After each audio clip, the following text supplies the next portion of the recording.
Hi there and welcome to today's video. It is day 26 and all is going well. Yeah, and it's Saturday, just been for a lovely walk in the forest with my wife as usual, which is great. So caught some sunshine.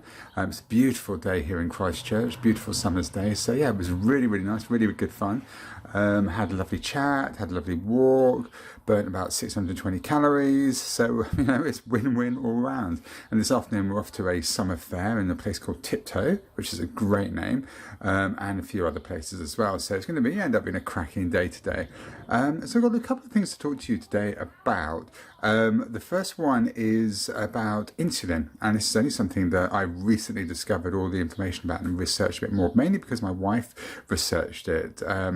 My mum's not very well. She's got cancer, and she was looking into different things that could help from a dietary point of view with treating cancer, and what my mum might be able to do in addition to what she currently does. And one of the things she found is that insulin is, or spiked insulin is something that actually can help to encourage cancer growth. And then she did more research and found out about how cancer cells feed on sugar, and that sugar, actually looking at cells metabolizing excessively sugar in the body is one of the tests they do for cancer. So this is kind of like a long way to get to the point today about talking about eating what you eat and insulin. So the general pervading theory out there, and the general facts, as we mentioned I think in yesterday's video around the laws of thermodynamics, is that it's calories in versus calories out. And actually, in theory, it doesn't really matter what you eat, as long as you are in calorie deficit. So as long as you are eating less than your body needs to burn in a day, all is well. But actually there is more to it than that, and part of it is actually what you eat and the balance of what you eat. And you've heard me talk about macronutrients in previous videos, so fats, proteins, carbohydrates, but actually when you break those down a little bit further and look at the carbohydrates, we look at sugars, and sugars essentially spike insulin. So if you take sugar and you have a sweet or treat, your insulin goes up in your body to deal with that sugar and to ferry those sugars around your body, and to help absorption into the body, into the bloodstream, into your muscles.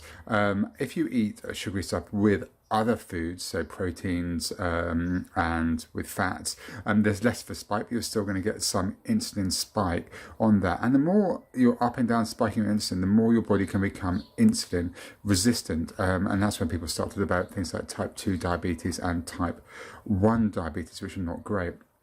But when you're actually trying to lose weight and actually trying to get in shape, a little known fact is that when insulin is actually spiked and up and running around your body, you can't lose or burn fat, because your body is concentrating on doing that thing.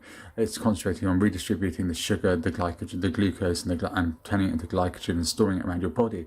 So it ain't going to be burning any fat in your body. So if you're there nibbling all day long, taking little snacks, so you know, lunch at maybe 11 o'clock, you're having a cup of tea or a coffee, you have a biscuit with it, your insulin gets spiked and your body will stop burning fat. Lunchtime, you have a pudding, your insulin will spike, you stop burning fat. Afternoon tea, you might have something to eat, your insulin will spike, you stop burning fat. Dinner, have some dessert afterwards with that, your insulin will spike, you stop burning fat. You kind of see the pattern here.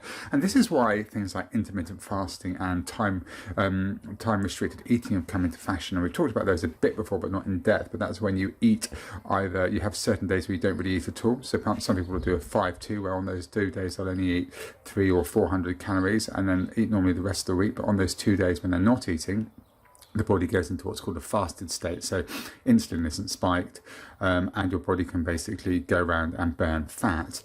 Time restricted eating is when you eat between a certain window. So there's things like the 16-8. So for 16 hours a day you don't eat, and for 8 hours a day you do eat. So you have an 8-hour window where you eat, and when you're not eating, when you're in that fasted state for those 16 hours, and your body is basically like a supercharged machine, burning fat, creating human growth hormone, and doing something called autophagy, which is eating up dead cells and regenerating new cells. So actually very good for longevity as well.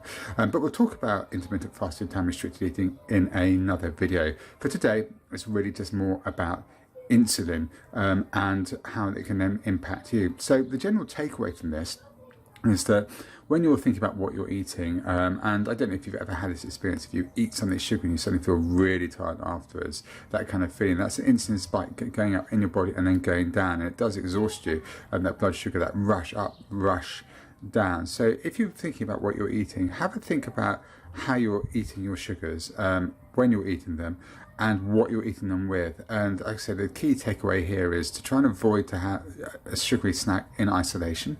Yeah, we all have them sometimes, but try and avoid them in isolation. And if you are going to have something which is sugary, make sure you have it as part of a meal. So have it as part of something with lots of fats and lots of proteins in it, so that it will help to minimize that spike and regulate your blood sugar and your body's absorption of that, and overall give you better health in the long term. So that's what I have to talk about today. I will see you tomorrow, which will be Sunday. Not sure what time we'll shoot the video, depends on how the day goes, but probably in the morning. And we'll talk about time restricted eating and intermittent fasting tomorrow, to go into that in a little bit more detail so you guys get and understand what that's all about. So I will speak to you then.